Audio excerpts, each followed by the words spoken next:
What's going on, people? Welcome to Champagne Dreams. I'm Darryl Dwayne, and I am with, Stephanie. which is also my one of my best friends. And normally we come to the table with light discussion. We talk spicy topics, and we keep things really loose, right? And carefree, for lack of better words. But unfortunately, this week here we are again, right? I'm sure all of you are watching the news. I'm sure all of you are watching different media, social media outlets, and you're seeing what's going on in the world. And to be a person of color, and then obviously you can see both me and Stephanie are people of color, to not speak to it is to be complicit and to say that it's okay with how society is treating people of color and treating people who look like us and the manner that they're doing. And that's not the case. So we're going to kind of pivot, right? We're going to Yeah. pivot for today's show and just, I mean, we have to. yeah. It's been a heavy week, and I think no matter like what walk of life you come from as a Black person, like your skin is brown, and we call this show Champagne Dreams, and we're all about like focusing on dreams and manifesting things, but there's people's dreams who are being killed because of their race. So we definitely want to talk about that. And Darryl and I were having great dialogue before we actually started filming this, and we talked about like the moment like when we realized we were Black. Mhm. And from my experience, like I didn't know.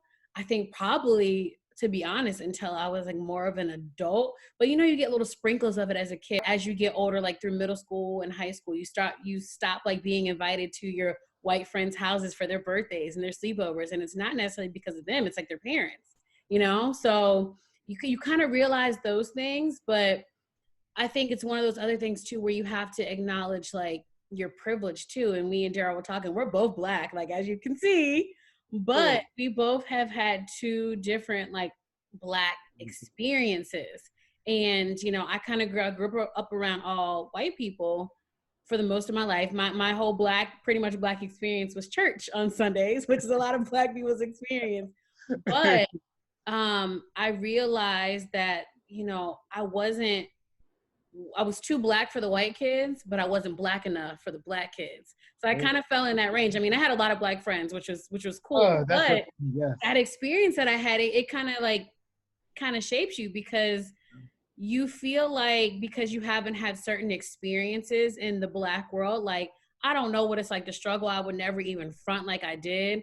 I don't know what it's like to be on like my last dollar growing up and not have no food. I mean, I was very privileged growing up, never wanted for nothing. And so sometimes certain people can make you feel like you haven't had that Black experience. You know Yeah. what I'm saying? So I didn't realize I was Black, I think, until, I went to HBCU. Everybody's Black. And I went to the Harvard of HBCUs, which is Hampton University. Here And we go. No comment. you got Black people from all walks of life who are like, Mhm. they got private jets, they got $1 million mansions, their families do, but then you also have ones that are at the lower tier of that spectrum. So you meet Black people from all walks of life, but I didn't realize, I knew I was Black. I know it sounds kind of crazy, but that experience of terms of that racism, Mhm. I didn't get that until like the workforce. Like when Wow. I got into the work world and I Yeah. started seeing things like I'm the only one and then I'm getting treated differently. I'm like, oh, this is interesting. And then working in education too, it's like, It's so interesting how we do, or we slice up the dichotomy of being Black in America, right? mm-hmm, And it's a little aggravating, to be quite frank, right? And I say that because like we totally different childhoods growing up, right? My parents were both from Birmingham. Well, my whole family's from Birmingham, Alabama originally, Jefferson County. And they grew up during the timeline when during the MLK March, during Jim Crow. So that was their childhood life experiences that shaped them. And so when they gave birth to me and my sister, when mom gave birth to me and my sister, we always grew up with a very firm understanding from a very early age that we were Black, that we were different, and that there's a set of, we call it code switching yeah. around our friends, right? So my mom taught us very early about code switching and how imperative it is and how it can become life and death in the midst of code switching. Like I said, my first Black encounter, or realizing I was Black encounter, happened very early on in age. My first racist situation happened at 12.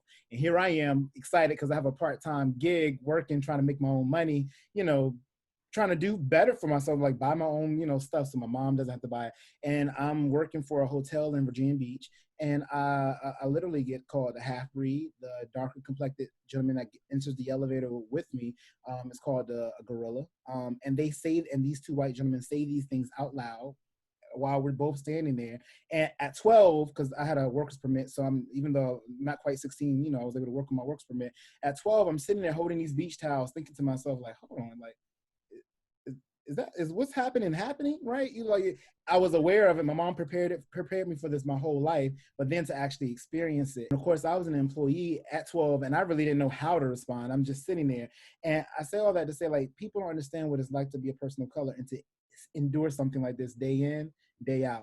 I don't really think that people who aren't Black just, they don't get it, and they don't understand why people are responding in the way that they're responding to the most recent death, like with the rioting and the things that are happening. And I think that speaks to a larger picture. When you feel like you don't have a voice, all you're left with is to rebel. And it's a very scary but also very insightful thing, right? When you get pulled over or you're in a police situation, you don't have something on your forehead that says college graduate, got a good job, have a family record, right? It's almost like, do we have to wear that in order for them not to hurt us? Like the guy in New York with the Amy, he called the police on him, and he's a bird watcher. Dude is he was an editor for Marvel, a Harvard grad, but she was hoping what happened to George Floyd was gonna happen to him. She was weaponizing the police.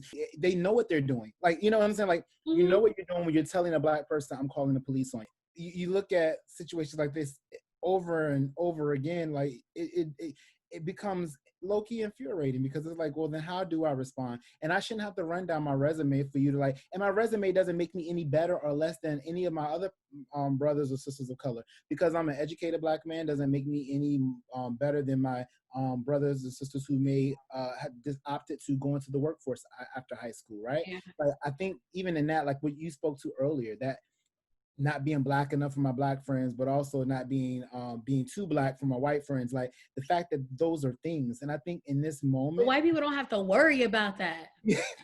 They could just be. And I think and I think that in this moment, above all else, that in this moment, that this is what this calls for, that it's not about where you're from, who you are, what you know, but the fact that we are all in this together, the fact that we are all seen simply and judged simply on the primary fact that we're Black. I think what will be more successful for race relations moving forward is that instead of people who are not of color saying, I don't see color, no, see the color, acknowledge the disparities, right? And acknowledge that, this is the lineage that I am birthed from.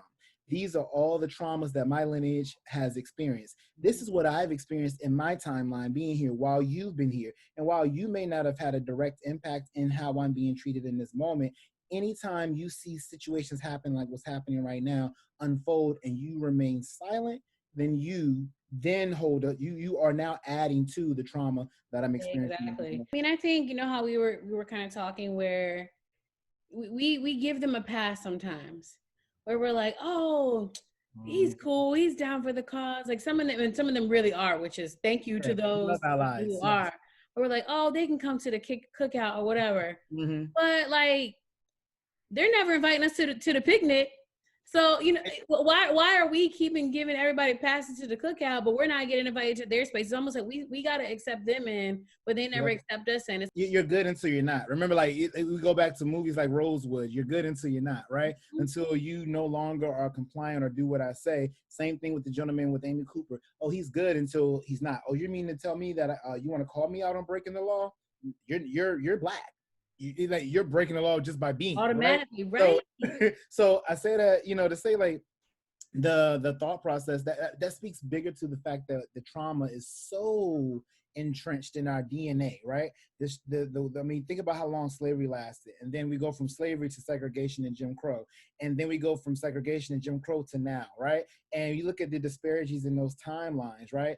Slavery is here, right? Then segregation is Jim Crow is here, and then we look at where we're currently at, and then people want us to heal and be okay with it, and don't realize that those wounds, right, that our parents and our parents' parents and our parents experience, as well as our white counterparts, because that's what it really boils back to, that racism that they grew up with, that they were surrounded around, while they feel like they may have grown out of those spaces untouched or unblemished. The reality is those, some of that remnant is still there, and we find it when we have moments like this where you're weaponizing the police, or you're weaponizing the job to get someone of color to be compliant because you're upset. And that's sad. It's scary, and it's. I'm not saying that everybody has to post about what's going on, because sometimes when you just don't know what to say, you don't know what to say. But I'd rather you speak out and be like, hey, I don't know what to say. Yeah. And I empathize with you, and I'm standing in solidarity with whatever it is. Yeah. It's okay to say you don't know what to say, instead of just being silent. What I can tell you is that I know what it's like to be a Black man, and all I want you to do is to hear me, empathize with me, and even if you don't know what it feels like, be able to meet me in the middle with an understanding of how can we move forward. Yeah. When you think about professional sports, right? Let's say I'll use the NBA and NFL as the example. Yeah. Most of the players, 90% are Black. Most of the stands are probably 90% white.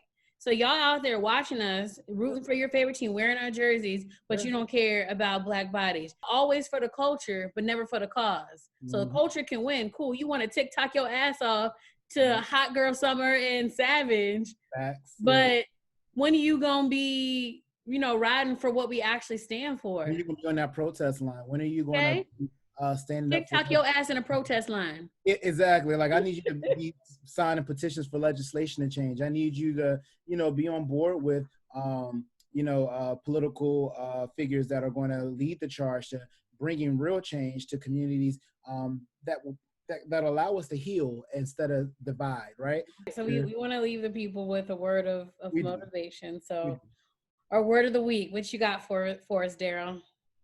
This has been a tough week. Like I'm lost for inspiration at this point, but you know what? Protection. I didn't even expect to. I wore this T-shirt because I love the T-shirt and I love the brand that it's attached to. But I really like it. I think it's deeper than that. Just not only protecting your globe, but protecting your mind, body, and spirit. We live in a time now where, as a person of color, you have to think about how you're going to move from your day to day, and you got to make choices that are going to be the best moves, not only for you but for your family. So protection is what I'm rocking with, because you got to protect yourself. Like, it's just the time we live in, unfortunately. What about yourself? What about you? I'm gonna go with my shirt too. So this shirt is from my friend Nicole, who owns a jewelry company called Von Frey, and it's be light, be salt, be fresh. And I think that's so relevant right now, as you said. I think we need to be a light to others, whether we get them to see the light or just be a light to each other. We're all going through this together, no matter how we talked about before, how we grew up Black. We're all Black currently. So just being a light to each other and being salt, which is cleansing and healing, and then being fresh, just being open and ready to receive and go with the change. People be saying yo, we loved you, Martin, but it's time to Malcolm. So, and even with that, wounds, right? Talking about fresh, a wound really can't heal till you expose it to fresh air. So we got all these wounds that are open right now, and they've been wrapped, they've been bandaged for all these years, and I think now we're finally exposing them to some fresh air. So with that, let's heal. I'm let's heal. Some sage and incense here right now. Shout out to Urban Glow. I'm going to burn my candles. That's who make the shirt. I'm going to burn my candles and light some sage and just sort of get my peace. But thank you guys for joining us on this special episode of Champagne Dreams, and hopefully we won't be coming back next week with another situation. But thanks for watching. Really appreciate you guys, and make sure you follow us on social media and share with your friends. We'll see you next time.